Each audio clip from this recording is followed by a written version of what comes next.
The lights in the Great Hall of Retail are not flickering. They are being systematically dismantled. On November 4th, 2025, the official corporate ledger of San Francisco's Union Square recorded a pivot that the headlines called a partnership, but the forensic math identifies as a structural surrender. Macy's, the anchor tenant of the city's economic identity, confirmed it has entered a joint venture with TMG Partners to redevelop its 600,000 square foot flagship. This is not a renovation. This is a forensic autopsy of a dying model. When a corporation of this scale moves from retailer to real estate partner, they are admitting the primary engine of their business has suffered a terminal mechanical failure. The smart money is not investing in Union Square. It is attempting to liquefy a concrete anchor before the tide goes out permanently. If you are a resident, a small business owner, or a city official betting on a retail comeback, you are looking at a mirage. The infrastructure required to save this system does not exist, and the timeline to build it is a terminal delay. To understand the scale of the collapse, you must look at the physical geometry of the site. 600,000 square feet. That is 10.5 American football fields, stacked vertically in the heart of the most expensive real estate in Northern California. In the 20th century, this was a high-functioning machine designed to move millions of units of inventory. Today, it is a stranded asset.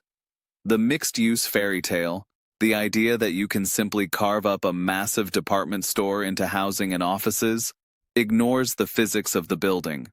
A department store is a windowless box designed for climate-controlled consumption. To convert this into housing requires a total violation of the building's structural integrity.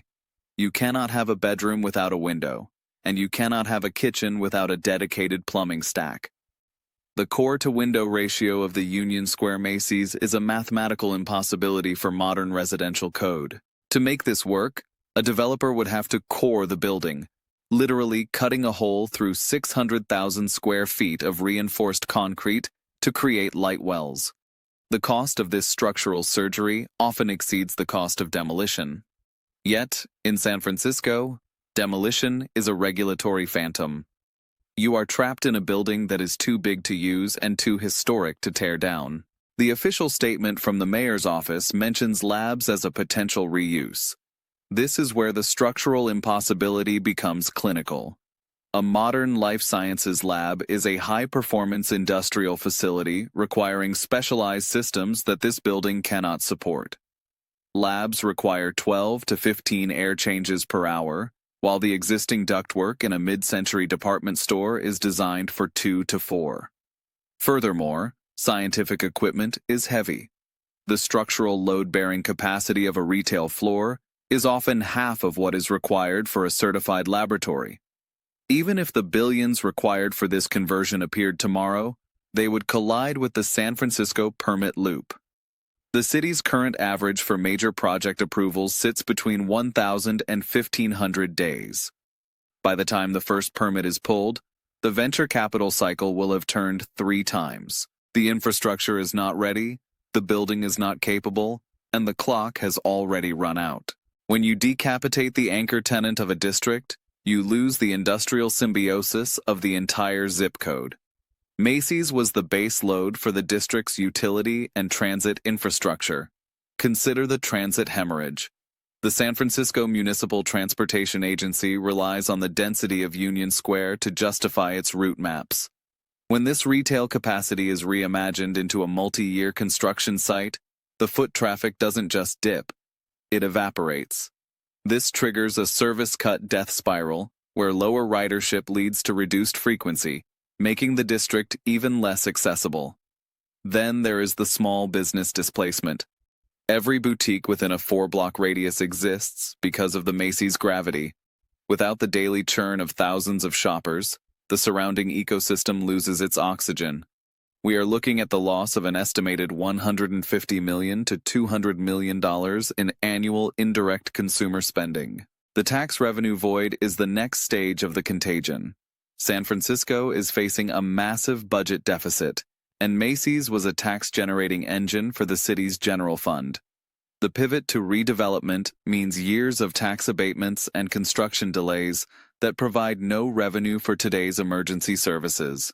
The average household is about to pay for this modernization through indirect economic surcharges. As the tax base from Union Square shrivels, the city will move toward fee extraction. Expect the cost of living to surge as the massive utility demand of a 600,000 square foot facility disappears. When the big user exits, those fixed infrastructure costs are redistributed to the residents. You will see this in utility rate hikes and rising safety overhead. As vacancy rates rise, private security costs for the remaining businesses will double. You are paying for the absence of a functional economy. The logistics surcharge is the final hidden cost. With the retail core hollowed out, every item you used to buy in person now arrives via a heavy delivery van, clogging narrow streets and increasing the fuel cost of basic goods. The math is clinical. The loss of a functional retail anchor in a high-cost region results in a $1,200 to $1,800 annual increase in indirect costs for the average local family. You aren't just losing a place to shop. You are losing the subsidy that kept your city's infrastructure affordable. The announcement that Macy's will stay open indefinitely is the language of administrative disconnect. In corporate forensic terms, indefinite means until the exit strategy is finalized. The timeline mismatch is the final blow. The retail model is dying now, but the redeveloped site will not be fully operational until at least 2030 or 2032. That leaves a 7-year gap where the seller economy will have fully disintegrated. You cannot keep a district on life support for a decade, while a developer figures out how to put a luxury condo inside a windowless warehouse. The system is admitting it can no longer afford to maintain the infrastructure of the past, but it lacks the capacity to build the future. The Macy's Union Square project is the forensic proof that the anchor tenant era of the American city is over.